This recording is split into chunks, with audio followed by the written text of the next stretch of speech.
বন্ধুরা, আমাদের ঠাকুর ঘরের কিছু ঠাকুরের ছবিতে কিন্তু পুজো করতে করতে এরকম সিঁদুরের দাগ পড়ে যায়। তো সেগুলো কিন্তু তোমরা অনেকেই আমাকে বলেছিলে কমেন্ট করে যে এগুলো কিভাবে তোলা যায় একটুখানি ভিডিও দিতে। তো চলো বন্ধুরা, আজকে তোমাদেরকে দেখিয়ে দিচ্ছি এটা তোমরা কিভাবে খুব সহজেই তুলে ফেলতে পারবো। তো এর জন্য আমি কি করব, একটা জায়গায় একটু বেকিং সোডা নিয়ে নিচ্ছি। তারপরে এর সাথে আমাদের লাগবে আরেকটা জিনিস, সেটা হচ্ছে পাতিলেবু। পাতিলেবুটা আমি এখানে অর্ধেক করে নিচ্ছি।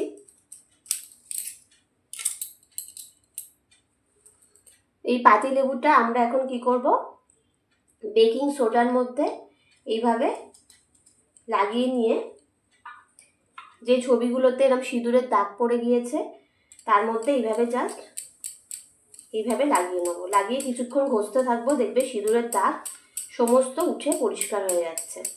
তো আমার এই ছবিটা সুন্দর করে পরিষ্কার হয়ে গেছে, তোমাদেরকে আমি ধুয়ে দেখাচ্ছি। তো এই দেখো, সমস্ত সিঁদুরের দাগ কিন্তু উঠে পরিষ্কার হয়ে গেছে।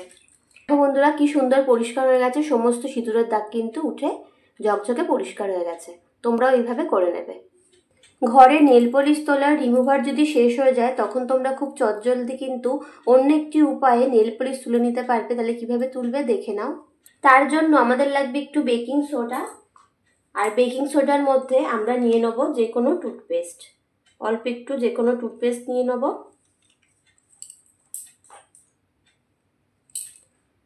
এবার দুটো একসাথে ব্রাশ দিয়ে ভালো করে মিশিয়ে নেব। নেল পলিশের ওপরে এইভাবে লাগিয়ে কিছুক্ষণ ঘষে নিলে দেখবে তোমাদের নেল পলিশ একেবারে উঠে গেছে। দেখো, তোমাদেরকে আমি দেখাচ্ছি সামনেই, নেল পলিশটা কিন্তু খুব সুন্দর করে উঠতে শুরু করেছে।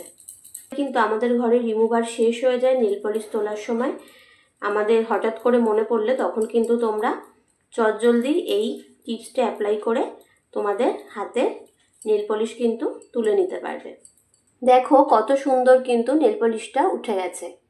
ছুরির ধার যদি কমে যায় তাহলে একটা সহজ উপায়ে তোমরা কিন্তু ছুরির ধার বাড়িয়ে নিতে পারবে। তার জন্য তোমরা কি করবে, এরকম একটা চীনামাটির কাপ নিয়ে নেবে এবং ছুরির মধ্যে তোমরা লাগিয়ে নেবে যে কোনো, তোমরা যা টুথপেস্ট ব্যবহার করো তার মধ্যে যে কোনো একটা টুথপেস্ট এইভাবে লাগিয়ে নেবে।